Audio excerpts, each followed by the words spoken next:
साथियों नमस्कार।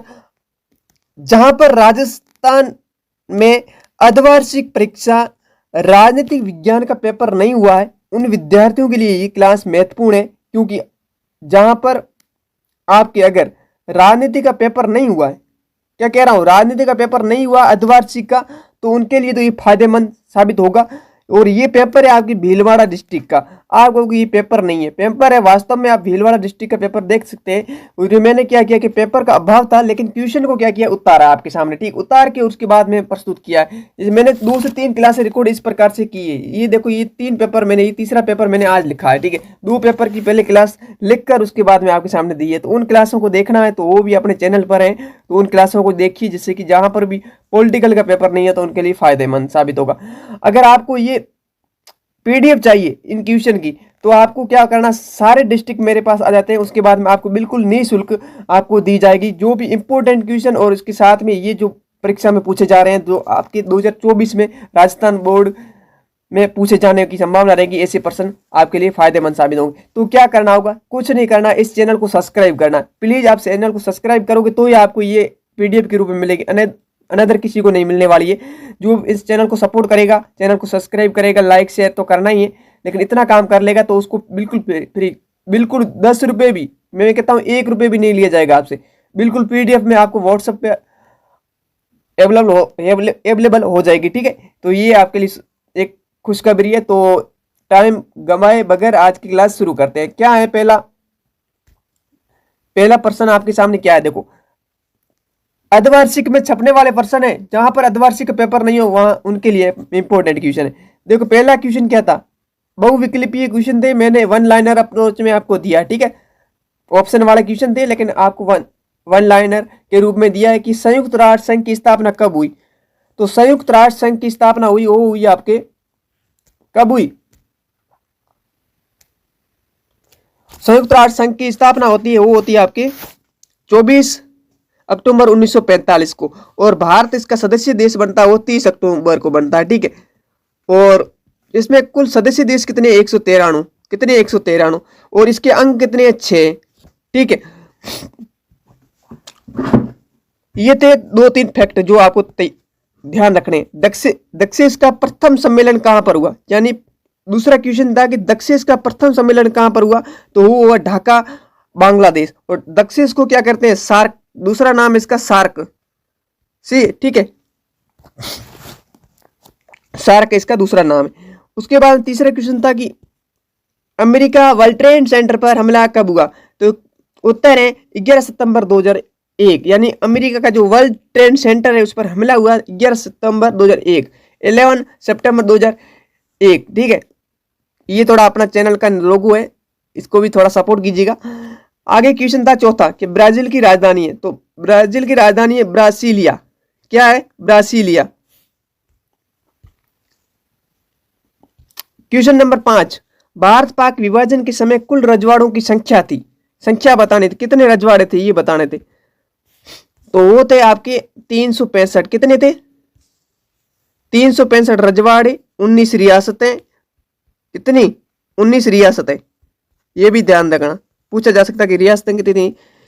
तो 6 नंबर क्वेश्चन है कि भारत में पहला परमाणु परीक्षण पोखरण में कब किया, तो वो मई 1974, कब, मई 1974 में ये भारत का पहला परमाणु परीक्षण पोखरण जैसलमेर में, ठीक है। उसके बाद में सेकंड क्वेश्चन, जय जवान जय किसान का नारा किसने दिया, तो इसका उत्तर है वो लाल बहादुर शास्त्री, ठीक है। और आपको इंदिरा गांधी का कौन सा नारा है वो कमेंट करके बताओ जरूर, ठीक है। क्लास को पूरा वॉच कीजिएगा, क्योंकि ये बोर्ड परीक्षा में छपेंगे। और अर्धवार्षिक में तो आपके कई ऐसे जिले हैं जहां पर पेपर एजीटीयू छप जाते हैं, तो इन प्रश्नों को आप, ये अर्धवार्षिक परीक्षा में पूछे गए तो आपके अगर एग्जाम नहीं हुआ है तो इन प्रश्नों को जरूर देख के जाइएगा, ठीक है। 8वां क्वेश्चन था कि ऑपरेशन ब्लू स्टार का संबंध किस राज्य से है, ठीक है, तो वो है पंजाब। उसके बाद में ये थे आपके 8 क्वेश्चन, ठीक है। उसके बाद में अति लघुरात्मक प्रश्न 2, ठीक है। एक मिनट, ये देखो पर क्यों जा रहा है भाई, देखो क्वेश्चन क्या था, देखो सोवियत संघ के पतन के कोई कोई एक कारण बताना था, एक कारण। तो मैंने दो लिखे हैं, तो आपके लिए आप बता सकते हैं। शीत युद्ध का समाप्त हो जाना, विचारों की लड़ाई का अंत हो जाना, और साम्यवादी से पूंजीवादी की ओर अग्रसर, ऐसी किस मतलब आप बता सकते हैं, ठीक है। और तीसरा क्वेश्चन था कि शोक थेरेपी से आप क्या समझते हैं, ठीक है। तो आप उत्तर लिखेंगे साम्यवादी से पूंजीवादी की ओर अग्रसर होना, यानी थोक थेरेपी का जो आशय है एक नंबर के रूप में आप लिख सकते हैं कि साम्यवादी से पूंजीवादी की ओर अग्रसर होना ही क्या कहलाएगा, शोक थेरेपी। आगे क्वेश्चन है मार्शल योजना क्या है। चौथा क्वेश्चन की मार्शल योजना क्या है। तो अमेरिका ने पश्चिमी यूरोप की अर्थव्यवस्था को सुधारने के लिए एक योजना प्रस्तुत की, उसी योजना को मार्शल योजना का नाम दिया गया। और ये योजना 1948 में कब आई, 1948 में। ये भी ध्यान रखना, पूछा जा सकता है कि मार्शल योजना कब आई, ठीक है। आगे प्रश्न है आपका 5 नंबर। 5 नंबर क्या प्रश्न है आपका कि यूरोपीय संघ के झंडे में कितने सितारे हैं। तो यूरोपीय संघ में 12 सितारे हैं। तो ये प्रश्न भी मैंने करवाया है, जो अपने बूस्टर सीरीज है उस क्लासों में मैंने ये प्रश्न करवाया है, तो उन क्लासों को भी देखिएगा जिससे कि आपको फायदा हो। आगे क्वेश्चन है आपका छठा कि स्वतंत्र भारत में कौन सी शासन प्रणाली अपनाई गई। यानी स्वतंत्र भारत में कौन सी शासन प्रणाली है वो अपनाई गई, वो थी संसदीय शासन प्रणाली, ठीक है। संसदीय शासन प्रणाली का मतलब ये है कि भारत ने साम्यवादी और पूंजीवादी दोनों को मिश्रित रूप को ग्रहण किया, ठीक है। उसके बाद में नीति आयोग के प्रथम उपाध्यक्ष कौन थे। क्या क्वेश्चन था आपका कि नीति आयोग के प्रथम उपाध्यक्ष कौन थे। तो वो अरविंद पनगड़िया। तो और नीति आयोग की स्थापना 1 जनवरी 2015 में हुई, ठीक है। और नीति आयोग के अध्यक्ष तो पता ही है कौन होते हैं, पीएम यानी नरेंद्र मोदी। ये नीति आयोग है, ये किसके स्थान पर बनाया गया ये भी बता देता हूं।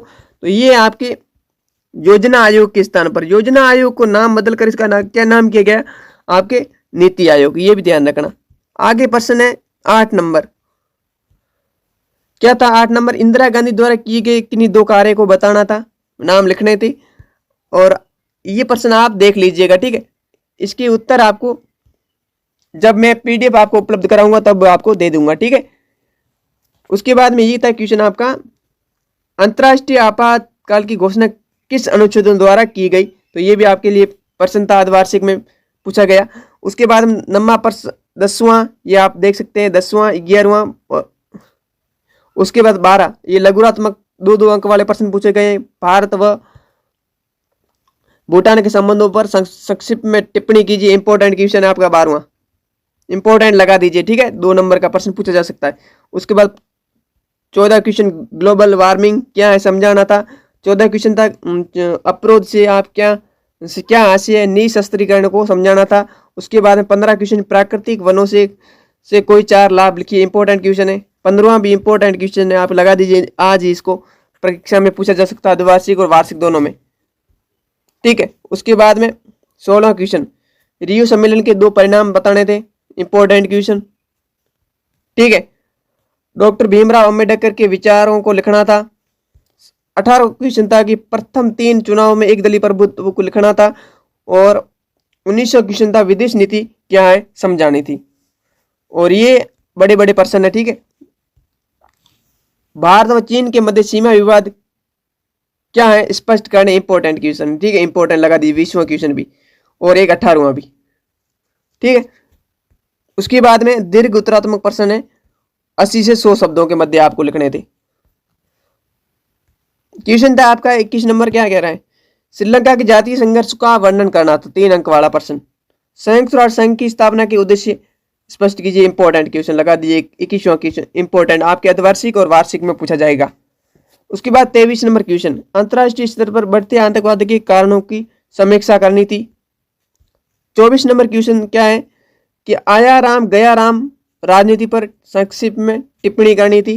25वां क्वेश्चन था आपातकाल की स्थिति में सरकार को प्राप्त विशेष शक्तियों का वर्णन कीजिए, इंपॉर्टेंट क्वेश्चन है, पूछा जा सकता है, ठीक है। उसके बाद में 26 नंबर क्वेश्चन था, जम्मू कश्मीर समस्या के मुख्य विवाद क्या थे, इंपॉर्टेंट क्वेश्चन है। उसके बाद में निबंधात्मक प्रश्न आपके शुरू हो जाते हैं। निबंधात्मक प्रश्न में पहला ही इंपॉर्टेंट क्वेश्चन है, दोनों इंपॉर्टेंट है। 27 में पहला कि 24 अंक के विघटन के प्रमुख कारणों का, या फिर आपके परिणाम, या फिर आपकी इसकी विशेषताओं के बारे में पूछा जा सकता है, तो आप इसको इंपॉर्टेंट लगा दीजिएगा। और इसको भी, दोनों इंपॉर्टेंट है। 27वां क्वेश्चन। और 28वां है दक्षिण एशिया पूर्वी एशियाई राष्ट्रों का संगठन, यानी आसियान का पूरा नाम है, विजन 2020 को स्पष्ट करना था। और आगे प्रश्न था भारत और चीन, क्या प्रश्न था, भारत चीन के मध्य विवाद के मुख्य कारणों का उल्लेख कीजिए, इससे निपटने के लिए अपने सुझाव भी देने थे। तो ये इंपॉर्टेंट क्वेश्चन है, ठीक है, ये भी ध्यान रखना। उसके बाद में आपकी प्रश्न है 29वां प्रश्न, भारत पाक के विभाजन के परिणामों का विस्तार से वर्णन करना था। और 23 अथवा में था 29 का, 1970 के दशक में इंदिरा गांधी सरकार की किन कारणों से लोकप्रिय हुई, ये प्रश्न भी इंपॉर्टेंट रह सकता है। उसके बाद में आपके 30वां, भारत में नियोजित विकास की धारणा को सविस्तार से वर्णन करना था। और लास्ट क्वेश्चन था वो आपके 30 का, अथवा में सुरक्षा परिषद में भारत की स्थायी सदस्यता के दावे को उचित ठहराने वाले किन्हीं 4 कारकों का उल्लेख कीजिए। प्रश्न ये है, मतलब ये सुरक्षा परिषद में भारत को स्थायी सदस्य होने की क्या क्या योग्यताएं, ये बतानी थी। यही है इसका प्रश्न। इसकी लैंग्वेज को थोड़ा इन्होंने हट कर दिया, तो ये क्वेश्चन आपके लिए इंपॉर्टेंट, आप लगा दीजिए इसको, क्वेश्चन को इंपॉर्टेंट, वेरी वेरी इंपॉर्टेंट लगा दीजिए, ठीक है। ये 2022 में पूछा गया बोर्ड एग्जाम में, ये भी ध्यान बता देता हूँ आपको। अब किसी के पास पेपर हो, किसी अभ्यर्थी के पास, किसी साथी के पास, तो पेपर आप भेज सकते हैं इस नंबर पर, ठीक है। इस नंबर पर आप मुझे व्हाट्सएप पर अपना पेपर भेज सकते हैं और अपना नाम और अपने जिले का नाम बता सकते हैं, ठीक है। और अपने चैनल को हिंदी मोटिव चैनल का नाम है, इसको थोड़ा सपोर्ट कीजिएगा, क्योंकि आपके लिए कुछ करने की योजना है। और thanks for watch this video. और ये तो अपना हो गया आज की क्लास यहाँ तक। और पीडीएफ आपका इसका बिल्कुल फ्री में मिलने वाला है, यानी जो पीडीएफ है आपको बिल्कुल निःशुल्क दिया जाएगा। आपको क्या करना होगा, प्लीज़ इस चैनल को 1K तक पहुंचाइएगा, 1000 सब्सक्राइबर करवा दीजिएगा, जिससे कि आपको भी फ़ायदा हो और अपन भी मोटिवेट होते रहें। मिलते हैं नेक्स्ट क्लास में और नेक्स्ट वीडियो में मिलेंगे, तब तक के लिए जय हिंद, वंदे मातरम।